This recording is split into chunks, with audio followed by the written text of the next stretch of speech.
package in the mail, MSX games from Japan. Collecting without fail those shoot 'em ups, and that's the plan. He doesn't just collect them, he also codes them too. Join us and we'll go on electric adventures with you. Hey YouTube, Electric Adventures here with my monthly update for February 2024. Month's ticking away pretty quick. And I'd like to start off with big news. I have finally confirmed and got all my flights and accommodation sorted out. And I'm going to America. I'm going to Phoenix, Arizona, to the Game On Expo. I've been invited there by John Lester at Gamester 81. And I'm going to do a presentation and launch of my book, classic game programming for the NES, and also showing my latest homebrew games, show Sydney Hunter and everything like that. I'll have a homebrew update a little bit later in this video as well. I'm very excited. I've got everything booked. I'll be going sardine class, as I like to call it, and it's a very long trip. I'm leaving so Thursday the 14th of March. I'll leave here in Hobart at 6 a.m. and magically I appear in Phoenix, Arizona at 6:30 p.m. there, but more than the number of hours between those times go by because of the time zone changes. I'll be there all weekend, and I'll be heading home on the Monday at about 6, and I don't get home till my Wednesday at about lunchtime. So it's a fair trip, but I'm very excited because I've never been to the only game sort of show I've been to is PAX Oz over here in Australia. And that's not really the same sort of thing as the retro gaming conventions over in the US. Now, Game On Expo obviously isn't just about retro games, but there's a large portion of it that's focused on that. They have lots of guests there from various things. Now, the list is still growing. They're announcing people, two people a day, so they're going through all the guests. I haven't come up on that rotation yet, but I will soon. But I'm making this monthly video, so I might as well talk about it now and tell you guys about it. First couple of days I'll just be wandering around and having a look at the expo myself. Be doing lots of walking and talking and looking. Never know, I might find some pickups of some things I'm after. So as an example, I'm actually missing, I think, 2 Sega Master System games that are US only releases. So that might be the time to see where I can find those. And I'll be meeting lots of people. It'll be very nice to meet up with John Hancock and also John Riggs. They have both put back quotes on my book, and it'd be nice to catch up with them and thank them for doing those. And several other people that I meet in real life. So if you're one of my viewers over in America and you happen to be going to the Game On Expo, you see me walking by, hit me up, say hello. As I said, I'll be just completely mesmerised by what's there myself, and having a good look around. I'll either be in this Electric Adventures t-shirt, or of course my MSX t-shirt, or my Spectravideo t-shirt. Might have to print some spares because I'm there for obviously a few days. I'm just very excited. It's only it's less than 2 weeks to go now, so it's time's counting down. Got my passport, got my electronic visa thing that I need, which is an automatic one, but you still got to do it. It's not long to go now. The book's been going very well, so thank you to everybody who has bought my book so far. And the main thing with the book is that it's in the print production process. So they re-edit it when they do that. And we've gone through chapters 1 through 8 again already, and just during yesterday when I was at work, they sent through the rest of the chapters, so I just need to read those this weekend and send them off, and then we'll probably get a final print proof, and I just need to go through that and make sure all of the listings have come out and match the source code and things like that. And final check of images and things like that, and then it'll be ready to go. So they're aiming for it to go to physical print on the 29th of March. So unfortunately I won't be able to have physical copies with me at the Game On Expo, but obviously I'll be able to talk about the book, and I'll have a few free book codes to give away and a special discount for the show. And I said I will be covering my other homebrew games. I have made some more progress on those, as I said, which we'll talk about in a little bit, and I'll be showing demos of those, and happy to talk to anybody about more things after the presentation, or at other times during the show. I'm just excited to go there and see what one of these shows like. It doesn't matter how many people I meet or run into, it's just going to be a wonderful experience. It's just something I've always wanted to do. So if you can't tell, I'm very excited. Alright, so other pickups, we don't have much this month. We do have one that I was looking forward to. I pre-ordered this as soon as I saw it advertised, because mad sci-fi nut, and love the original Dune movie and love the first of the Dune movies, and it's actually tomorrow night, my time, when I'm recording this, when I'm going to see the second one. And I got this piece of Lego. I pre-ordered it, and I pretty much got it like 2 days after the release dates. They were pretty quick. It's a very, very good Lego model, very detailed, a lot of technical components in it. It comes with 8 minifigures, you can see them there. I'll pop the box down. Now I have assembled it, and it's proudly displayed on top of the case that has my Laserdisc collection. So up here, I'll show you a picture of that while I'm talking. And it's very lovely model, very detailed, and great for a mad sci-fi nut like me. I like Lego models like that are specific. Obviously there's a Star Wars one, but I'm not into every Star Wars model. And the occasional one's good, and obviously the one I built before that was the nice Indiana Jones diorama as well. That was really interesting as well. So I do like my Lego. I showed you the Lego minifigure case last month. I'll remember to take a picture and pop it over. I've got it up on the wall up here. It's only got a couple of figures in it at the moment. I haven't really had a chance to work out which minifigures I'm going to put in it, whether I'm going to gather up the loose ones from some of my sets and put them in there, because it's a good way for them not to get lost. But also, I may collect a few more Mickey figures as a little thing, because it's not a bad little thing to do as far as Lego's concerned. Now, another very small pickup.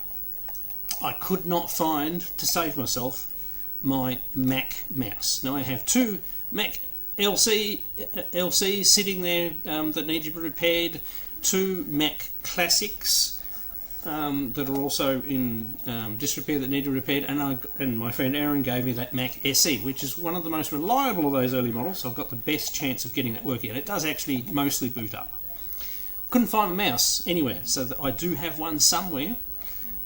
So there are actually plenty available online. So this one, it's not too bad. It's not too, it's a little discoloured, but it looks pretty good and still clicky. Haven't taken the ball, the physical ball out and cleaned it or anything like that. But you really do need one of those if you're going to be playing around with a Mac. I also, actually, my daughter's been playing Minecraft again, and I thought, I've got a hankering to play Minecraft again. I was just going through EB Games, and in their pre-owned games section was a nice cheap copy of Minecraft for the Switch. And I've actually been playing it, and it's quite an enjoyable game on the Switch. And I said, I think it was like $20, so not much expenditure, but and it is a game that I can sit on the couch when we're doing other family thing, watching TV or something like that, and play a bit of Minecraft, and it doesn't hurt. And I'm not sitting on a computer all the time, because I work all day, in IT, doing data and applications, and sometimes you don't want to then after work sit on a computer again to play games. So it's nice to have that. And obviously, if the main TV's in use, you're not exactly going to be able to play the PlayStation 5. Now, one of my friends has got one of those PlayStation 5 remote console things. That looks really good. So I may think about one of those shortly. I'm really trying not to spend any money at the moment because I'm saving up for a big arcade related purchase, and I'm very close, and I have actually tentatively put my name down for the particular item, but there'll be more on that in the future. Now, one more pickup, and this is one I should have shown last month. I forgot about it. I thought I did. I checked the video unless I'm going mad, but I actually got a Laserdisc for Christmas. There we go, Star Trek Generations. This actually came from my daughter number 3, and picked out by daughter number 3's partner, who shall we call the potential future son-in-law. We're not engaged or anything yet, but yeah, anyway, and not putting any pressure on him. He picked out this and thought I would like it, and he's exactly right. I like my Star Treks, and I haven't actually watched Star Trek Generations for quite some time. So I'm looking forward to watching this. I still haven't actually watched it yet, because obviously we're away for most of January, and February has just disappeared. But I have been very busy, catching up on things. Now, onto the arcades. Now, I had an ugly, more modern cocktail in here that I was fixing for somebody else. The screen was blank, wasn't displaying anything. It didn't sound like the tube was charging, although in the end it was, so there was nothing wrong with the electronics of the screen. It was actually the game board that was in there, which is one of those, it's like I think they're called a happy game, and it's like a mini PC sandwiched in a black box, and that was outputting, they were using the VGA out connector of that, and then you can and they were wired, and the VGA was wired into the monitor, which I haven't seen before, and yeah, it was just outputting a black screen. So you weren't seeing anything, so nothing, no brightness at all was being output to the monitor, so it didn't look like it was turned on. I tried several other boards and it didn't like those either. And once I realised that it was, what I did, I took the happy game out and I tried it with other monitors, and I couldn't get a picture on anything. And I thought, well, I'll try. What I'll do is to get them going, I'll get them another game board. So I got a Pandora's Box DX2, which is the newest of the ones that says that it can output CGA properly to old monitors. Put that in there, and it didn't work. So, on a whim, I actually thought, I thought the Pandora DX was no good. So I put it in my, it's the one, amazingly the one just out of picture. So what I'll do a walk around in a minute and show you. I'll put it in my horizontal cab, and it worked in there perfectly. And I thought, interesting. So I had a horizontal game elf in that one at the present time. I took that out, plugged it in, and it worked. And I went, oh my god. So obviously it needs something of a particular age to work with that special VGA to CGA, that conversion they've got going in there for obviously the sync, not outputting the right frequency. So what I did is I gave them my Game Elf, and I've kept the Pandora DX2, and it actually works better in that horizontal one of mine than the Game Elf did. But the Game Elf looked fantastic on this, so maybe the Game Elf has some funny frequency things, especially on in mine it would have been going through the jammer harness, whereas in that is going out the VGA port of the Game Elf, and then going through that special connector into the monitor. And the picture was perfect, and the monitor, no burning, really bright, great image, no jumping or anything like that. So gave it back to them, obviously charged them the price for the Game Elf, and a little bit for my time. They came and got it, which is fantastic because I've got some more room back, and I've shuffled everything around the room. So we will do a little room thing in a moment, because subject matter in the middle there, I'm currently in the middle of fixing. But I've discovered, obviously I picked this cabinet up on a whim. It just popped up and was available. You've seen it in the background of a couple of my videos, and usually by the time I've sat down it started rolling. So I've taken the chassis out and started to work on that, and that, as soon as I got the chassis out, pretty much the cock, it works to start with, and then starts developing issues after a while. This cap is bulging like crazy, and when I took it out, it had begun leaking onto the chassis underneath. So, and of course, it is a 680 UF, and do I have one? No. So I've got some of those on order, and that's quite annoying. Sort of stops the project. But when I moved the cab out, I hadn't really spent much time looking at it, and I said, we'll discuss this when we get up with the mobile camera. And I looked at the side art, and it's actually, the black paint on the side is actually scratched in a couple of places, revealing that there's actually original artwork under there.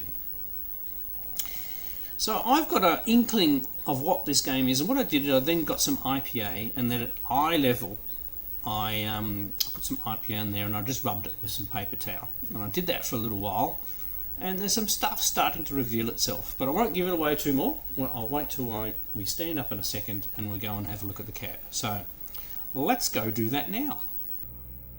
Right, standing up now, I'm going to give my iPhone a try instead of my other camera, because my camera just seems to be having lots of focusing problems, getting a bit too old. So this is the current arcade lineup at the moment.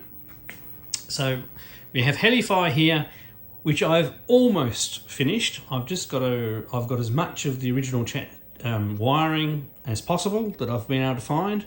It's just the power and video output sections that I've got to hand wire. And I just want to be very careful that I get right, because I don't want to damage anything. Other than that, it's looking fantastic and is ready to go. We have my Time Pilot cocktail, moved him over a little bit. I have adjusted the screen on my Williams Multi now. It is much more in focus and reasonably bright. It gets a little bit of glare from the lights up above. We'll just run around the cocktails first. And you have my Scramble sit down. I've just got a 60-in-1 in there at the moment. I actually really like this. The controls are really comfortable. I still need to find one more of those buttons there, and I just need to repair one of the other buttons. But this actually, for sitting down and playing a game of Donkey Kong or even a game of Scramble, is actually very comfortable, and the controls work really well. Cleaned up a lot, and now, of course, a cab that I've had for ages is my original Space Invaders cabinet. Now I have a working board. It is still just the power supply that I need to rebuild on that, and I may go back to just putting a modern power supply in there instead of mucking around and trying to get the original one working.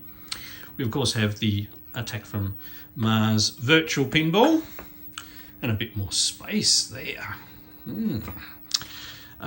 We have my original very first cabinet over there in the corner. I'm currently playing Fire Shark, one of my favourite games. We have the larger vertical, still with the TV with the S-video conversion in there, so the colours are just a little off, but it's okay. I've been playing with its original monitor. I haven't given up on it yet. I have thrown out the replacement tube that somebody else gave me because it had massive screen burn and it's got a broken pin, and I'm not going to try and fix that, not when the screen's got so much burn. We have my original Berserk, which still needs some work. We have the ugly green cabinet, which will slowly be put back into a Space Invaders looking like cabinet. It's the next chassis to work on. It does work, it just gets the wobbles. So there's might need to replace one of the oscillators, in the crystal oscillators, I think it is. I need to replace that control panel. A friend Aaron of mine gave me another control panel, but unfortunately it's not quite the right size. Now we have our cabinet that is currently Champion Street Fighter 2 Champion Edition, all badged up. The Street Fighter game actually works. There's some wiring issues with starting the game. And then we're around the side, so let's have a look down here. So we have some colour sneaking through. So I see some green, some red, some blue. So I started just having a little rub up here. And we can see some lettering starting to come out there. And I said, I haven't rubbed very hard, I haven't done this for very long. So I think there's going to be enough artwork under there for at least me to have a go and I just need to wait till I've got somebody to help me because of my bad back to put this cabinet on its side, cover a big section with IPA, nice soaked, put some paper towel over it, and then plastic wrap it and leave it for 6 hours, and then have a go of a plastic scraper and see what we can find. And I'll start with this top section of the cabinet. Obviously there is going to be some damage around the edges, but the art grip doesn't go to the edges of the game that I think it is. Right, guesses down in the comments below. So, green writing with red border. And then as a hint, then there's a black border after that of what I think it is.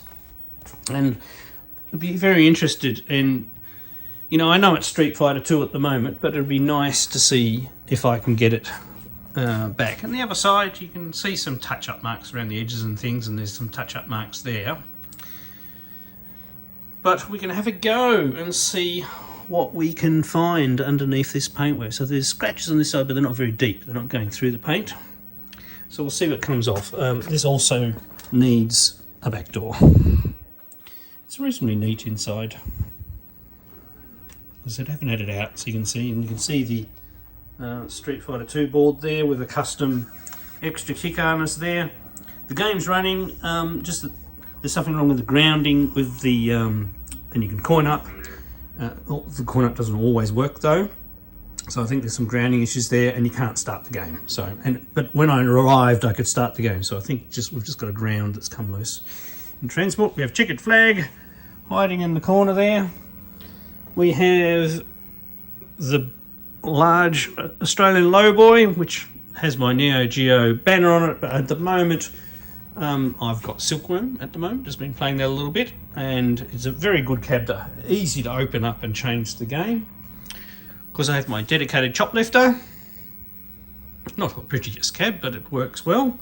And my dedicated Tutankhamun. Still need to find a marquee that, you know, marquee print that'll fit in this size. And this, I do actually have an LED light in there, but this plastic is painted so much you can't see. There's no light coming through. That works well. Sorry, landed on the button there. So my Bosconian board's under repair at the moment. Needs a new CPU. It's got 2 CPUs, one of them's not working. So here's the Pandora DX interface. It's got lots of games on it. I haven't discovered what they all are yet. You just put a credit in, and then you can select a game. Like I said, the picture's not too bad on this menu screen. And then it does a bit of loading. It has a thing where you can do auto fire as well. And here we have Cosmic Adventure. Nothing, you know, the picture work's looking good. And the emulation's not too bad. So, you know, it's a way for me to play a few other games. More suited to horizontal, of course, because the monitor's horizontal, and the vertical ones, you just end up with having a lot of black on the left and right. Obviously look a lot better without the lights reflecting in the background. But it's just, yeah, it's cool to have in there. I have a few. I actually don't have that many horizontal boards, which is why I made this one a Bosconian cabinet. I've got a prehistoric isle board, and that one also is playing up at the moment. So I've got a backlog of boards to fix as well. And of course, remember, we do have the horizontal cab over here as well, which is easier to swap the games in. So just having the Pandora in here, it just allows me to select a few games and play a few things. Obviously lots of fighters on there. I don't really play those. There's probably enough buttons on there to maybe play fighters, but they're not in the best configuration. Yeah, I would at some stage like to get a new panel for this made, and then we try and find the Space Firebird art that this cabinet was originally. We bring it back in line with what the cabinet was supposed to be in the first place. Yes, I mean, I'd probably take it back to only one joystick, which was here, and work out a way to have 2 fire buttons without ruining the art. And the 1 and 2 player things are supposed to be over here, so they really did an absolute job on this. There was another piece of metal they put over the top, but they left the original there and drilled all the holes in it. So the only way forward is to to make a new one. I'll probably get a metal reef fab to do it. And this one all has painted over sides as well. You can see a little red flecks going through there. So does this have Space Firebird art under there? We won't know. Well, if I have reasonable results in getting the paint off this one, then I'll have a go at that one next. So yeah, so just obviously this cabinet's even bigger than that one. It is very heavy, and I need somebody to help me tip it over without killing myself. And when I have it tipped over, I'll put some more wheels on it too, so then I can move it around. All right, back to me sitting down. Right, so back sitting down, let's talk some homebrew. So I have actually had a pretty good month at catching up on things. Well, for one thing, probably soon after the last video, I fixed the last bugs in Sydney Hunter and the Caverns of Death for the NES. It's been sent off again for one more playthrough. I'll have it at the Game On Expo there if people want to have a bit of a play. I'm not sure of this. I mean, obviously I'm just doing a talk. I don't have a stand. So we'll work something out when we get there. Other than I can show people, on my actual computer. I'll take one of those USB controllers as well to help out. But it's pretty much done. I mean, obviously, it still needs to be played through a couple more times by not me and probably not John, because John's been doing most of the testing. Because every time somebody new plays games, they always find different things that you've missed. So, but pretty much, bug list is empty. So, and the game's playable all the way through, but it's ready to go. So it'll be released after the Game On Expo because there's only so much time, and it needs to be just as little polished cartridges and boards arranged and boxes and everything like that. But it'll soon be out there as a real thing, which is fantastic after such a long time. The game really did take me far too long, but yes, real life, job, kids, and previous health issues aside, yes, but it's good and it's done and it's finished, and my brain can happily, properly move on to my other titles. What I've been trying to do is focus and get things finished. So the next thing I moved on to after that, I finished 2 games in the section. So I'm calling the collection EA 70s Arcade Classics, and it's a collection of 3 70s arcade games. Now the first one is Lunar Rescue. I have showed it before. It's been finished for ages. The Colecovision works, the original Spectravideo version works, and the MSX version works. The game is complete. About the only thing from playtesting on that one, I've missed that once you get to like difficulty 2, an asteroid can randomly come down and things. So I've actually done the graphics, but that I haven't gone back and done the code and ported over to the 3 versions. But other than that, game's ready to go. It has been for quite some time. And then the second game is Depth Charge, actually the first game that I wrote in these. And that one's been ready for ages. That works well, and once again is on the Spectravideo and the MSX already. Already ported over. All the sounds are working and gameplay. So the last game that wasn't finished before was Stunt Cycle. Sort of like, this is a simpler game. This is a much earlier 70s game. It was only black and white in the arcade with some overlay stuff over it. But it's a fun little game where you've basically got to control your motorcycle, get it up to an appropriate speed and jump over buses. If you're trying to go too fast, too quickly, you start doing too much and your bike crashes. You only get one life. Basically, you go until you die, and the number of buses you jump is your score. Now, I sent it over to my good friend Willie at Arcade USA because he absolutely loves these games, and he's happily almost been my pseudo playtester. He's checked out Lunar Rescue and Depth Charge of the Bus. So I sent him over Stunt Cycle just last week, and he loved it. And he immediately came back with some things that I'd missed, which was I hadn't done the wheelie, the throttle wasn't sensitive enough, and there weren't enough buses. And a couple of other things. So I fixed all those bugs and sent off to him, and he actually, like just before I was recording this, I saw that he's actually done another video of the latest version as well. And the only thing I've noticed is the little scoring bug, which I'll fix, of course. Now I need to port that one across the original Spectravideo and MSX, which won't take long. It's very simple. The sound doesn't require an engine because it's just tones being played, so that's very easy to convert over. And then the final step is to merge them all together with a menu so you can select them, and a way of exiting the game, going back to the menu, and we can release that as a cartridge. And I will be releasing it for all 3 systems at the same time. So when they're all ready and I've got all the packaging sorted out, I'll be releasing those, and I'll be working on those over the next month to get that all squared away and up to that finished state before I move on to my next project. So hopefully I'll have the combined version of that ready to demo at the Game On Expo. That's my goal. And I'm pretty sure that I can do that because there's not too much to go. I mean, you never know, maybe the title screen graphics for the menu I may tweak a bit more afterwards, but I'll get a simple one going, get all the mechanics working, getting all the games working together, so at least it's playable as a whole, and then get started working on the packaging. I've got to come up with some box art, write all the instructions, and work out what sort of box are going to come in, because I'm publishing it for 3 different systems. I haven't made up my mind yet of who's going to sell the particular editions, because even though it's nice to make them yourselves, I live here in Australia, and I live in Tasmania, Australia, which is down the bottom of Australia, and postage really kills me. Now the only saving grace is the Australian dollar is actually fairly low at the moment, so I can get most, and I can get most of the gear pretty quickly. So I haven't made my mind up. I have found a supplier of the original Universal game cases.